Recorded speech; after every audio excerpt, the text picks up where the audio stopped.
बहुत खुशकिस्मत होते हैं वो लोग जिन्हें समय और समझ एक साथ मिल जाती है, क्योंकि जब तक समझ आती है समय हाथ से निकल जाता है और जब समय होता है तब तक समझ नहीं आती है।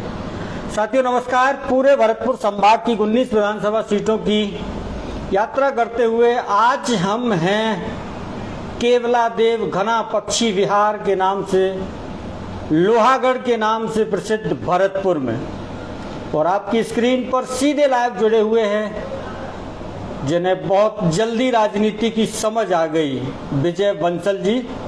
और विजय बंसल भरतपुर के सभापति रहे हैं नगर परिषद के और 3 बार यहां से विधायक रहे हैं।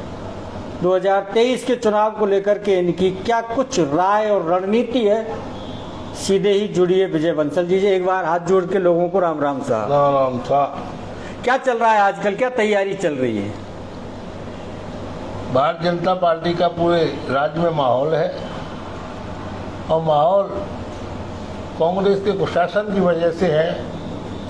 अशोक गहलोत और सचिन पायलट की लड़ाई ने कांग्रेस के और कांग्रेस समर्थित सभी एमएलओ को मंत्री और मुख्यमंत्री जैसा मान लिया और मंत्रियों को मुख्यमंत्री बनाया हुआ है। अच्छा। यह हाल है कि किसी भी कॉन्स्टिट्यूंसी में या कांग्रेस का एमएलए है, वहाँ परिंदा भी बगैर एमएलए के पर नहीं मार सकता है। ट्रांसफर पोस्टिंग रहना है, पहले तो ट्रांसफर पोस्टिंग पैसे, फिर मंथली। जितनी घटनाएं हो रही हैं, जनता इतनी परेशान है कि वो ये बात देख रही है कब चुनाव आए और कब हम इस सरकार से मुक्ति पाए। इतनी आजी जा चुकी है जनता। आप पत्रकार हो, आपको सब मालूम है, आप कहीं भी चले जाइए, यही बात होती है कि दिन काट रहे हैं, मतलब इंतजार कर रहे हैं वोटिंग हो दिन का, और इनको भगाए और कैसे भी इनको विदा कर दें। लेकिन अब 2-3 दिन पहले जैसे राजीनामा हो गया है, सचिन पायलट का भी एक इंटरव्यू अपन लोग देख रहे हैं, वो ये कह रहे हैं कि अब खड़गे जी ने कहा है भूलो माफ करो और आगे बढ़ो। तो क्या सरकार के प्रति लोगों के मानस में कुछ बदलाव होगा? जब धागा टूटता है गांठ पड़ जाता नहीं है, उसमें गांठ ही लगती है। रहीमन धागा प्रेम का मत तोड़ो छिटका, टूटे से फिर ना जुड़े गांठ पड़ जाए। इन दोनों के मतभेद और मनभेद इतने हो चुके हैं कि एक दूसरे को आंखों नहीं देख सकते। इनके तो ये ऊपर आला कमान जो उन्होंने बैठाया है उस पर कर रहे हैं। चुनाव में ये लोग एक दूसरे के खिलाफ ही रहेंगे। अच्छा, आपको लगता है कि अब भी एक दूसरे के खिलाफ रहेंगे? 100% टांग खिंचाई जारी रहेगी। अच्छा, सोनू अटारी जी हैं, वो विधायक साहब को राम राम कर रहे हैं। राम राम ले लो। राम राम साहब। अच्छा, मैं बात करूं अपने राजनीतिक जीवन की, 94 से 99 तक मैं राजस्थान में पहली बार निर्विरोध सभापति भरतपुर। बड़ी बात थी। एक ही निर्विरोध सभापति था पूरे राजस्थान में। 99 से 2003 में क्योंकि ऐसी सीट सभापति की हो गई थी, मैं सभापति बनाकर उप सभापति बना। 2003 में मेरा टिकट काटा गया, तब मैं निर्दलीय लड़ रहा था, लेकिन इनेलो के टिकट से विधायक बना। इंडियन नेशनल लोकदल 3 से 8, 8 से 13 और 13 से 18 भारतीय जनता पार्टी से विधायक रहा। मेरे 15 साल के कार्यकाल में न कोई गुटबाजी हुई, न कोई पैसे का लेन देन हुआ। आप जाकर पूरे मैं तो नहीं, लोग आपको याद कर रहे हैं भरतपुर में। मैं तो इस बात का दावा कर सकता हूँ कि मेरे मित्र नहीं, मेरे दुश्मन भी कोई एक पैसे का दाग लगा दे, बिल्कुल सही बात है, तो आज राजनीति छोड़ दूंगा। इन 3 साल के अंदर यहाँ गुटबाजी, गांव-गांव में गुटबाजी, जमीनों को हड़पना, दलाली, ट्रांसफर पोस्टिंग, हर चीज में बगैर पैसे के कोई किसी का काम ही नहीं हो सकता है। तो अपनी तैयारी की बात करें तो तैयारी तो हमारी 12 मास चलती है भाई। मरे घरों में जाना, ब्याह शादियों में जाना, लोगों के बीच बने रहते हैं। 10:30 बजे से 1 बजे तक और शाम को 4:30 से 7 बजे तक मैं अपने होटल के इसी कमरे में बैठता हूँ। कोई आ जा, यहाँ तक प्रयास करता हूँ कि भाई इसका काम हो। क्योंकि मैं ना एमएलए हूँ न मेरी सरकार है। हाँ, दोनों ही चीजें नहीं है। व्यक्तिगत संबंध के नाते मेरा प्रयास रहता है कि जो भी आए वो मेरे यहाँ से निराश नहीं लौटे। अब 2-3 महीने बाद चुनाव आने वाले हैं। अभी रीट का जो सबसे बड़ा कांड हुआ था, रीट की चीट, जो सबसे बड़ा कांड हुआ था, जिसमें लाखों बच्चे, ऐसा कोई काम नहीं होगा जिसमें 10-5 बच्चे नहीं होंगे। इतनी परिश्रम और मेहनत करने के बाद इस घोटाले, हजारों करोड़ के घोटाले ने उनको घर बैठा रखा है। ईडी ने पूरी जांच कर ली है। आगामी मैं दावे के साथ कह सकता हूँ महीने 2 महीने के अंदर कांग्रेस के बहुत बड़े बड़े नेताओं को जेल जाना पड़ेगा, क्योंकि ये घोटाला 1000 करोड़ रुपए से ऊपर का है और इससे नौजवान प्रभावित है। अमित सिंघल हैं, आपको राम राम कर रहे हैं। राम राम अभी जो नदबई में सभा हुई थी, आपकी पार्टी के राष्ट्रीय अध्यक्ष आए, पूर्व मुख्यमंत्री वसुंधरा राजे भी आई, आप नजर नहीं आए नदबई में। नदबई मेरा क्षेत्र नहीं है, लेकिन पार्टी तो मतलब पूरे लोकसभा क्षेत्र की सभा थी वो। ऐसा है, अभी मैं पार्टी से निलंबित हूँ। अच्छा, वो जो नगर परिषद के जो चुनाव हुए नगर निगम के, उसमें उसके बाद इसलिए पार्टी बैनर के मंच पर अभी मैं नहीं जा रहा हूँ। अच्छा, 10-5 मैडम का तो स्वागत किया था आपने। मैडम तो मेरी नेता हैं। अच्छा, थी, हैं और रहेंगी। एकमात्र नेता मेरी वसुंधरा जी सिंधिया हैं, जिन्होंने भरतपुर में, आप ये देखो, 70 साल लगातार कांग्रेस का शासन रहा। 2003 में राजस्थान में मुख्यमंत्री वसुंधरा जी को बनने का मौका मिला। 3 से 8 तक वो मुख्यमंत्री रही। और उसके बाद फिर कांग्रेस गवर्नमेंट आ गई। फिर 13 से 18 में फिर मुख्यमंत्री बनी। भरतपुर की आज जो विकास के देन है वो सिर्फ वसुंधरा जी की देन है। तो उनके 10 साल के कार्यकाल में, चाहे वो भरतपुर को जो संभाग बनाया वसुंधरा जी ने बनाया, भरतपुर में मेडिकल कॉलेज, इंजीनियरिंग कॉलेज खोले वसुंधरा जी ने खोले, यूनिवर्सिटी में महाराजा सूर्यनारायण ब्रज यूनिवर्सिटी खोली वसुंधरा जी ने खोली। भरतपुर विकास के लिए नगर परिषद को नगर निगम में क्रमोन्नत किया तो वसुंधरा जी ने किया। एक सबसे बड़ी उनकी इच्छा थी, जब वो लास्ट टाइम पर 18 में आई थी, मैंने सुजानगंगा का अवलोकन कराया था, वो इसको देखकर बहुत दुखी हुई।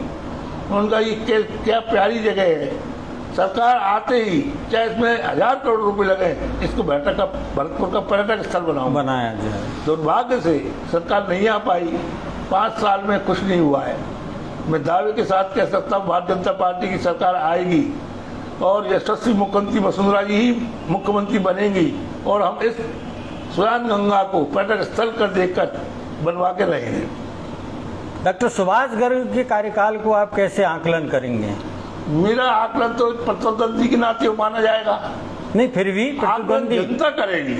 जनता तो आज तक जितने एमएलए रहे, कोई 3 साल में फेल नहीं हुआ है।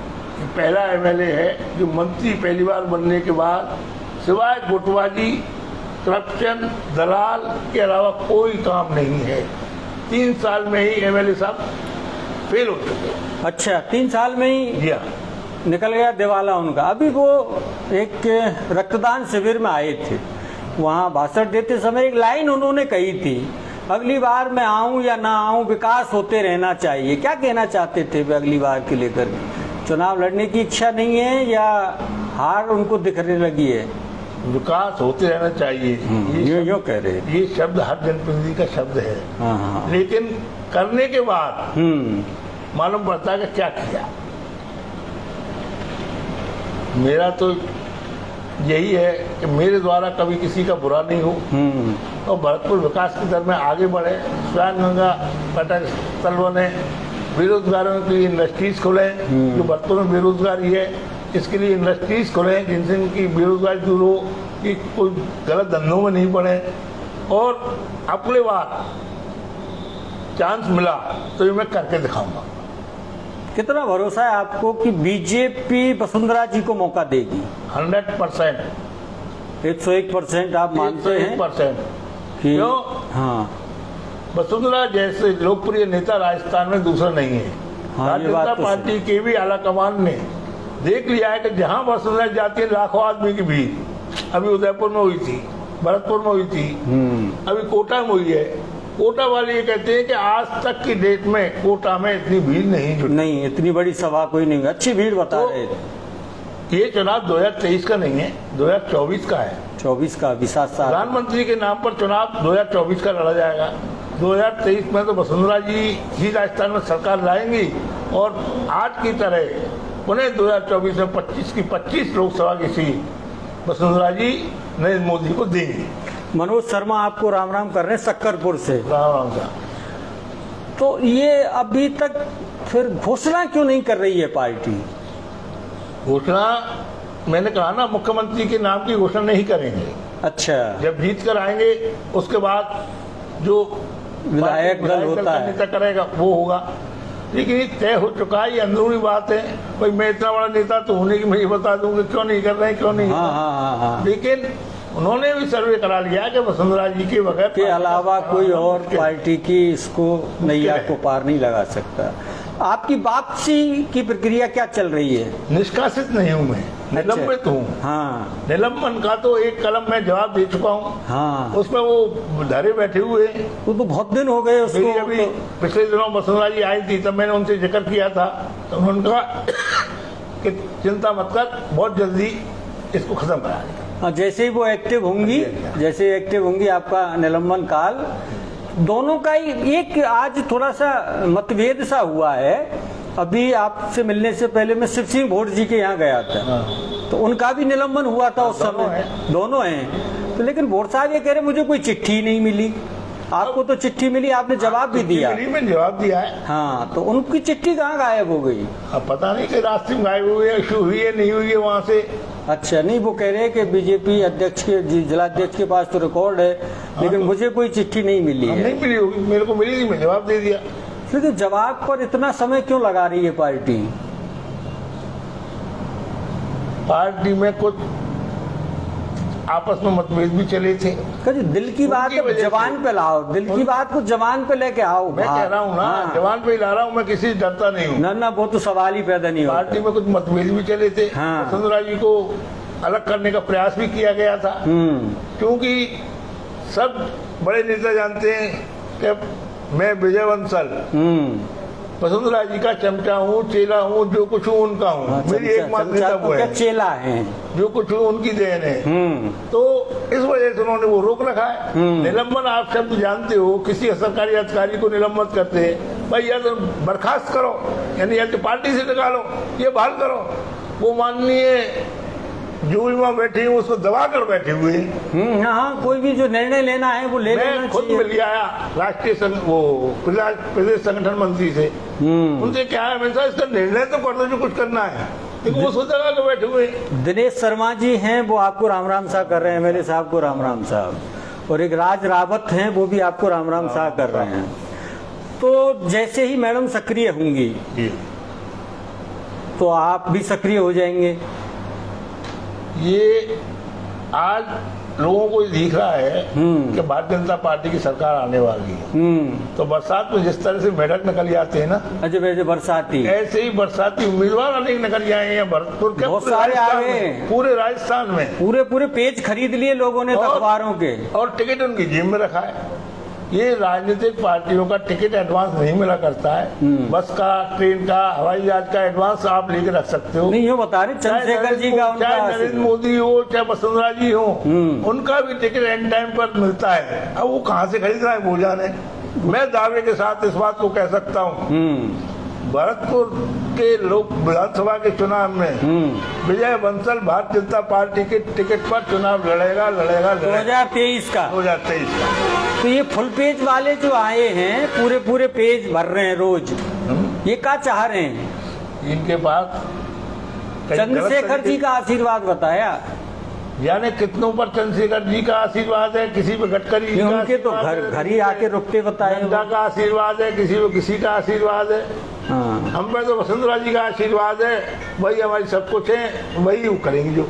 कृष्णा गुर्जर आपको राम राम कर रहे हैं और जयवान राजावत आपको नमस्कार कर रहे हैं। तो चंद्रशेखर जी की नहीं चलेगी, फिर आप ही होंगे। मैं कुछ नहीं हूँ, मैडम है जो कुछ भी है। पार्टी ने जो सर्वे कराया, सर्वे का आधार ही सब कुछ होगा।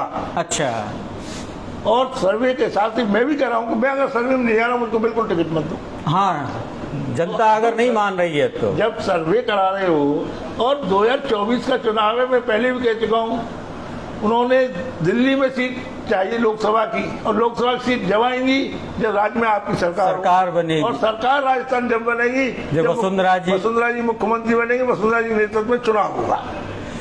कृष्णा गुर्जर यूँ कह रहे हैं कि आप ऋषि बंसल के खास आदमी हैं, सही बात है? सभी खास आदमी, मैं किसी का दुश्मनी नहीं हूँ। अच्छा, दुश्मनी किसी से नहीं, दोस्ती सबसे है, सबसे प्यार। अच्छा, दिनेश शर्मा कह रहे हैं भरतपुर के अगले एमएलए आप ही होंगे बंसल जी। अच्छा लगता है ऐसा सुन के? क्यों नहीं लगेगा? हाँ, अच्छा तो लगना ही है, लगेगा। अच्छा, तो और एक चीज और लोग कहते हैं कि आप चुनाव के बड़े अच्छे मैनेजर हैं। 2018 में वो गणित कैसे, मतलब पैकेट बट नहीं पाए थे या क्या लफड़ा हुआ था? अच्छे मैनेजर हैं आप चुनाव में। हाँ, 2023 के चुनाव को मैं ढंग से समझ नहीं पाया, 18 वाले को, 2018 वाले को। हाँ। कि जिस पार्टी से टिकट लेके आए हैं रालोद, और उसमें यूपी समरा हमारे पास का इलाका है, वहाँ के बड़े बड़े नेतागण सब पैसे के जरिए यहाँ के जो रहने वाले हैं उनके रिश्तेदारी में आके पड़ गए थे, तो वो सारा गलत उससे फेल हुआ। वो मैं समझ गया, वो सबको मैं अपना मैनेजमेंट कर लूंगा। अब की बार ठिकाने लगा दोगे ठीक तरीके से?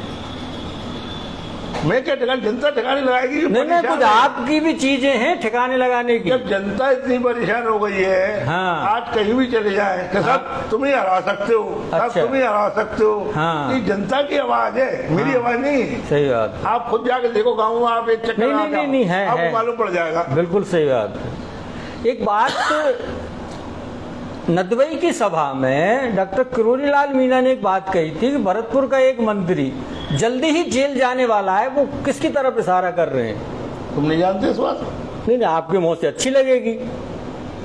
रीट में जिसका नाम आएगा वो जेल जाएगा। अच्छा, बने सिंह और सुभाष गर्ग मंत्री है? नहीं, दो जोड़ रहा हूँ मैं। ये पहले नाम बने सिंह का ले रहा हूँ मैं, और फिर सुभाष गर्ग जो इसमें इन्वॉल्व है। सारी जांच हो गई है। हाँ, उस मीना ने अपना बयान दे दिया, उस बने सिंह ने अपना बयान दे दिया। इसमें सीएम तक लिप्त है, अशोक गहलोत।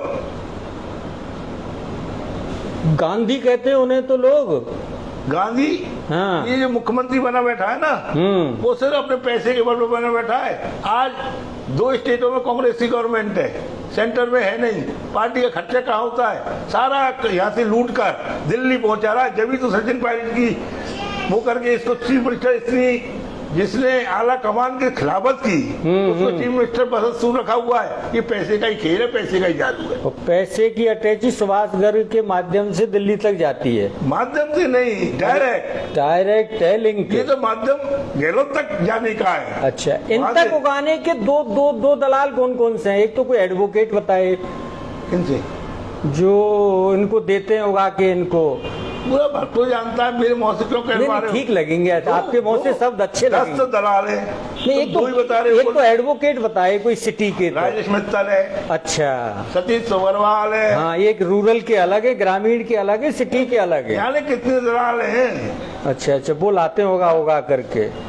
एक दर्शक है हमारे राजा खेड़ा के, रावत जी, वो ये कह रहे हैं कि उन्होंने अपनी जिंदगी में आज तक इतने कॉन्फिडेंस से किसी को टिकट के बारे में बात कहते हुए नहीं सुना जितना आप कह रहे हैं 2023 में बीजेपी के टिकट पर मैं ही चुनाव लड़ूंगा। मैं कह रहा हूँ दावे के साथ। अच्छा, सर्वे आया है। हाँ, 15 साल एमएलएशिप, 10 साल चेयरमैनशिप, हाँ। 25 साल में दामन पे दाग नहीं लगने दिया। अब पैसा तो नहीं लेते, आप बांटते जरूर हैं। मेरे मित्र नहीं, मेरे दुश्मन भी दाग लगा के बताएं।